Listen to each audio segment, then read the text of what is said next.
Сабам, честно скажу, старейшины Ингушетии мне больше нравятся в плане того, как они одеваются, как они свою политику ведут. Сабам, а ты у них там была вообще, ну как, в быту, вообще? Или по телевизору, или... Ну, наверное, да, единство у них вот это, единое, у них тейпы там, вот это институт у них. В этом плане, да, они молодцы. И митингуют как, да? Правда, старший у них политика куда-то не туда вечно заводит. Вот я когда говорил, вот когда между осетинами и ингушами конфликт был, вот в тот момент, вот если так говорят, что задолго до этого конфликта это все планировалось, вот именно для того, чтобы сегодня нам оставить почву для конфликта вот на это время.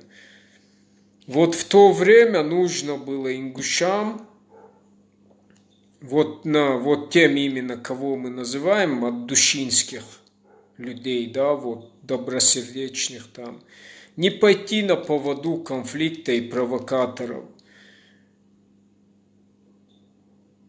Но так получилось, наверное, да, не будем осуждать, что, ну, как мой народ, и я же не буду, вот вынуждены были пойти, и в итоге они автоматически стали, как бы, ну, против осетин, своих соседей. Если так справедливо. Ну, так получилось. Но это же все равно вина народов, потому что они... Нужно понимать, что происходит вокруг политики, или как-то нормальным, здравомыслящим людям, добросердечным, вот кого мы называем вот простолюдом, кому война не нужна, ничего, вот нормальные, да, кто хотят жить в мире там, им нужно постоянно вместе, в единстве, теснее общаться, быть, и в моменте как-то быть сплоченнее, и не доводить до конфликта, чтобы какой-то черт нас стравливал, а потом мы вот до сегодняшнего дня грызлись в комментариях. Это вина ваша. Мы должны быть сплоченны. Должны понимать как-то теснее, ну не знаю, как вам еще. И на почве религии, и на почве. Вы же сами понимаете. И вот эта ненависть разжигается в сердцах и укореняется. А теперь еще и старшие ингуши их подбадривают, вот этому их постоянно натаскивают. Еще и вот эти все блогеры антироссийские продолжают дальше вот эту политику вести. Сабам, я думаю, если бы не земельные споры с ингушами, мы бы с ними жили намного лучше, ведь ингуши по натуре люди разные. Я же вам, о чем я вам говорил? Люди разные, но людей должны направлять именно духовно-нравственные люди и говорить им, чтобы они не шли на поводу провокаторов. Здесь и сейчас, и каждый день им об этом говорить, чтобы они были бдительны, а не доводить до того момента, когда конфликт случается, а потом нормальные вот добряки, которых вы называете, они вынуждены бывают на поводу идти этих провокаторов. Вот так и случился этот конфликт. Тот же и земельный. Если бы вы или кто там был здравым, если бы не пошли на поводу, а как-то что-то... Вы же понимаете, кто это все разжигает. Какой-то националисты, ненавистничество какие-то, И вот с такими надо бороться, таких надо сразу выявлять их, искоренять вообще с общества, те, кто нас между собой стравливает. Вот кто виноват. Причем здесь простолюды, я не понимаю. Умкай, Фред, ты веришь в проявление реальности? Конечно, весь наш мир на этом и держится. Этот мир создали люди. Ну о чем говорю? Именно вот на религиозной почве. Вот надо разобраться с язычеством. Для этого я и в основном вот желание было выйти в эфир. Именно вот это то, что я опубликовал. Пробуждение единого аланского духа Асса. Надо объяснить народам Кавказа, донести, что на самом деле это однобожие просто неправильно преподносят по своему невежеству. Поэтому чаще всего бывает вот это вот непонимание, споры какие-то. Потому что, как я говорил, наши предки, и я по своему сердцу знаю, что все вот это творение, природа, мы видели всегда как одно единое целое, разные проявления Творца, Его зрелища в живом виде. Вот это и есть единый Творец. И тут к нам приходят и начинают доказывать: уверуй в Бога единого. Когда мы и так это знали, зачем? Мы и так это знаем. Просто мы всегда говорили: Хуцау. Вот это и есть Хуцау, вот это все единое творение. Мы его наоборот в живом виде воспринимали сердцем, а не по мертвым буквам где-то. Непонятно, многие не могут разобраться с терминами. Это есть все. И вот чаще всего из-за этого бывает непонимание между вот религией, вот ислам, допустим. Вот когда говорят аланская религия, это язычество. То есть они это понимают так, что это многобожие, но не хотят понять, что это разное проявление Творца. И все есть творение, вот это единое. Просто у нас им нет мертвого слова. Вот мы это просто сердцем воспринимаем. Вот это есть понятие Асса.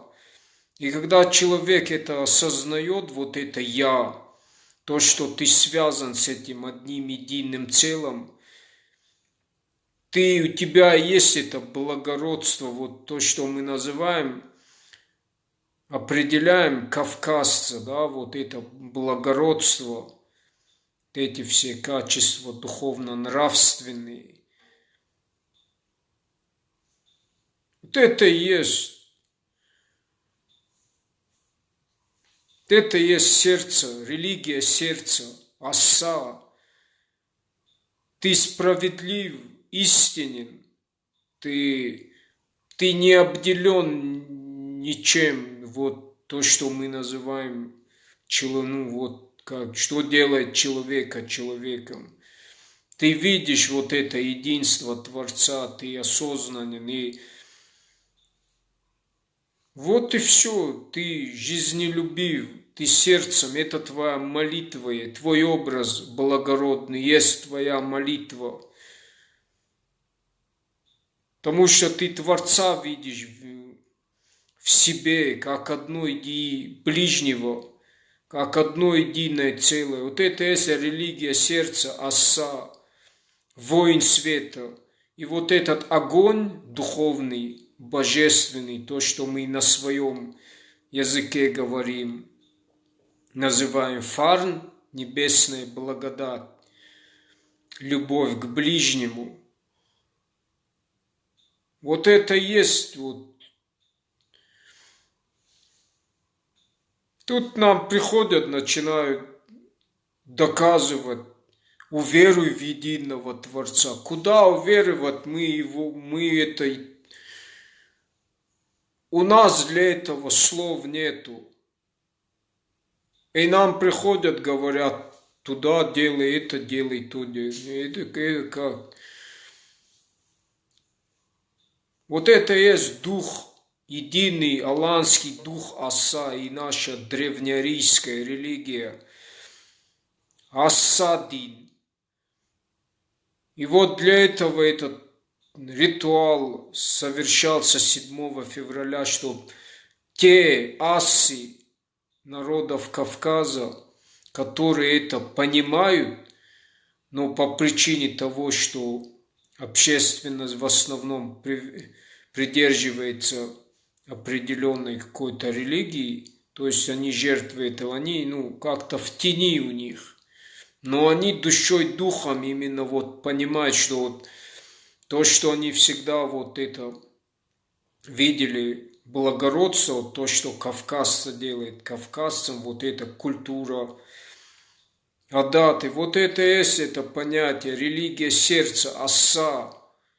И вот для этого этот ритуал совершался, чтобы пробудить этот дух, объединить нас. Мы более теснее начали общаться. И открыто и говорить, искать в этом правду. Говорить, что это не то язычество, которое нам начали внушать, что это в ней нет правды, нет однобожия. Я говорю вам, я однобожник, как вы, как нам говорят религиозные люди. Если бы я видел в этом неправду, в том, что в этом нет правды, я бы сказал, это какие-то варвары, дикари бескультурные, у них мертвые сердца, они жестокие, злые люди. Я бы это сказал и сказал, что они неверующие, им надо уверовать в Аллаха там. Но я же вам говорю, это язычество, то, как это однобожие. Богатырев Ир, я вот не знала, в Осетии много те про ту религию говорит, Аса придерживается. Просто ее у нас по-разному. Ирон-дин, Ас-дин, у нас бытует воздан, когда говорят про человека, воздан, вот эти все наши названия, фар, небесная благодать. В самоназвании нашего народа, осетины, это и есть асы. Просто многие забыли и понимают это просто как самоназвание народа, осетины. Но забыли, что это и духовно-религиозный корень понятия асы. А аланы – это арии. И язык, если углубиться в нашу культуру, наш язык, то это некогда относится, этот и язык, и культура, и народ древнеарийской религии. Это и есть духовно-религиозное понятие арий, алан, алон, и язык наш. И все те традиции, обычаи, которые на это есть, те вот Ас-дин, Вас-дин называют. Просто оно смешалось с другими и православием, и понятия эти, культура, и с исламом. Настолько смешалось, что мы свое единобожие не можем представить без того, как нам скажут единый Творец. Обязательно нам надо, раньше, как я говорил, мы были ближе к природе и видели одно единое целое во всем. через природу. Все, что мы видим, это есть единый Творец и разные его проявления. Это даже не надо говорить наши предки. Вот вы же понимаете, вот есть все, вот творение.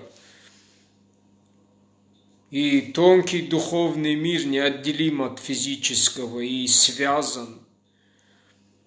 И это есть разные проявления Творца, это есть абсолют. Никуда не, он не сверху, ни снизу, ни сбоку где-то, ни чуточку там, на миллиметр сбоку. Это есть все. И вот этот человек понимает своим сердцем. И это есть наше, дает объяснение, знание нашей традиции, аланские традиции, обычаи, которые есть. Но тут появляются какие-то идеологи, и нам начинают доказывать, что Творец един.